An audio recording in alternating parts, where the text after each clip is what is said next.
souvenez, vous, tiens, qui aimait Monsieur Plus. Monsieur Plus. Ben, ici, c'est pareil, c'est lui, là, Monsieur Plus. Et vous l'avez peut-être entendu dans les journaux, la loi El Khomri sur le travail passera aujourd'hui à l'Assemblée. C'est une loi qui veut réorganiser les relations du travail dans notre pays. Alors, il y a un autre projet. Hop là, on en parle moins. Pas chez nous.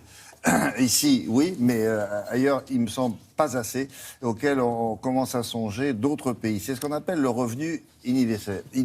Qu'est-ce que c'est que ça? C'est un revenu qu'on vous donnerait presque sans condition, que vous travailliez ou pas. Mais qu'est-ce que c'est que cette histoire? On vous paye et vous ne travaillez pas. Effectivement, alors c'est une idée qui peut paraître saugrenue, ce revenu universel, ça part d'un constat, c'est l'échec de nos systèmes de protection sociale occidentaux qui n'ont jamais vraiment rempli leurs objectifs. La preuve, c'est que par exemple, la pauvreté ne recule pas, il y a toujours des dizaines de milliers de SDF en France, jusqu'à 250 000 selon certaines sources, et ça augmente année après année. Il y a toujours en Europe un très fort chômage, 10% chez nous, 20%, plus de 20% même dans des pays comme l'Espagne, et ça fait des années que ça dure et on n'arrive pas à faire quelque chose contre, et même dans des pays voisins où soi-disant tout va bien, il y a toujours une forte pauvreté en Allemagne, en Angleterre. Il y a beaucoup de travailleurs âgés, de travailleurs pauvres, obligés de travailler pour une misère et qui n'arrivent pas à en vivre décemment dans des quartiers dégradés et de plus en plus paupérisés. Et l'idée, c'est que ça ne va pas s'améliorer avec les robots et les nouvelles technologies, parce qu'il y a de plus en plus d'emplois du fait des robots et des nouvelles technologies qui vont être condamnés à disparaître avec la mécanisation. Donc voilà pour le constat, c'est que tout ce qu'on a fait jusqu'à présent comme politique sociale, pourtant très très chère, très onéreuse, ne marche pas très bien et qu'il faut trouver autre chose. Alors qu'est-ce que c'est que cette autre chose, ce revenu universel? L'idée, c'est ce qui va se passer très prochainement en Finlande. On va voir le Premier ministre finlandais, le voici, c'est un monsieur de centre droit.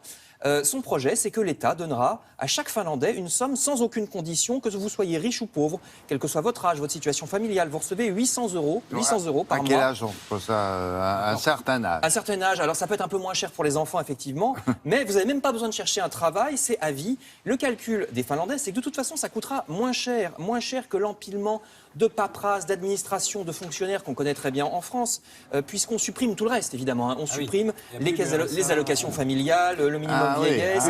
Il n'y a plus d'inspecteurs pour contrôler tout ça. Il n'y a plus ce système auquel finalement personne ne comprend rien. Plus de RSA, ceci que vous avez ici, mais pas là, mais ici, mais pas le voisin, mais moi j'y ai droit, et de primes, ceci, cela. Donc on supprime tout ça. Tout le monde touche la même somme automatiquement chaque mois sans aucune paperasse.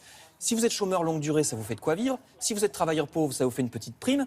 Et si jamais vous êtes riche, parce que c'est vraiment pour tout le monde, hein, même si vous êtes riche, de toute façon, si vous êtes riche, les impôts vont vous les reprendre. Donc voilà, le calcul, c'est que au final, ça coûte moins cher que l'empilement actuel des systèmes sociaux et que c'est plus juste puisque vous y avez sans effet pervers que vous n'allez pas le demander alors que votre voisin va être plus malin et va le demander, etc. Donc ça supprime ces effets pervers pour, paraît-il, moins cher. Ils l'ont testé ou pas encore? Pardon? Ils l'ont testé. Ça commence là pour l'instant, c'est à 550 et ça va être généralisé à 800 euros à la fin de l'année. On va les laisser. Oui, parce que les gens qui sont contre ce système, se disent mais tout le monde va arrêter de travailler.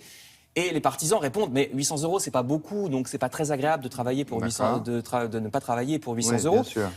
En France, c'est quoi? C'est pour manger, pour payer votre loyer, pour vraiment le minimum, et encore. pour vraiment le minimum.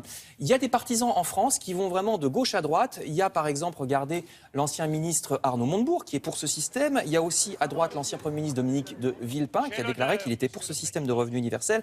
Également Christine Boutin. Donc vraiment, ça balaie tout le spectre politique de la gauche jusqu'à la droite. Et comme vous le disiez, la seule manière de savoir si ça marche vraiment, c'est d'aller revoir les Finlandais dans un an, quand ça aura commencé, pour savoir si effectivement les gens arrêtent de travailler ou pas. C'est quand vous avez ce revenu-là, ça ne vous empêche pas de travailler, si vous le souhaitez. Tout le monde le touche. Tout le monde.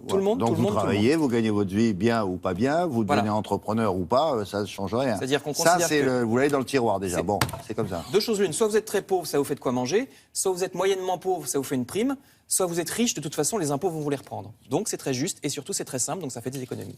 Bon, c'est le principe. Merci beaucoup Frédéric.